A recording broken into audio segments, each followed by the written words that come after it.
Hi అండి అందరికీ. కొత్తిమీర అయితే ఇంట్లో ఎక్కువ పెట్టుకుంటూ ఉంటాం కదా. ఒక్కొక్కసారి రేట్ తక్కువగా ఉన్నప్పుడు కొంచెం ఎక్కువ తీసుకొని పెట్టుకుంటూ ఉంటాము. సో ఏంటంటే కొత్తిమీర అనేది ఫ్రెష్గా ఉండటానికి అందులో ఉన్న వేస్టేజ్ అంతా గడ్డి అలాంటివన్నీ తీసేసి పక్కన పెట్టేసుకోవాలి. ఫస్ట్ అయితే పెట్టుకున్న తర్వాత ఒక ప్లాస్టిక్ బాటిల్ తీసుకోవాలి, ఒక ప్లాస్టిక్ బాక్స్.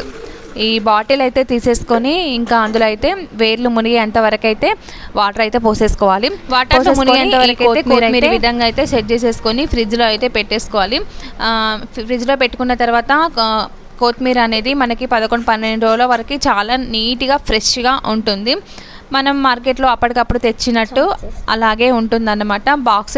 బాక్సెస్లో ఇంకా చిన్న చిన్న బాక్సెస్లో తురిమి పెట్టుకోవడం కంటే ఇలాగ పెట్టుకుంటే కొత్తిమీర చాలా ఫ్రెష్గా ఉంటుందండి.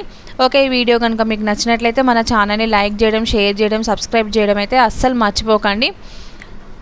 Okay, thank you for watching.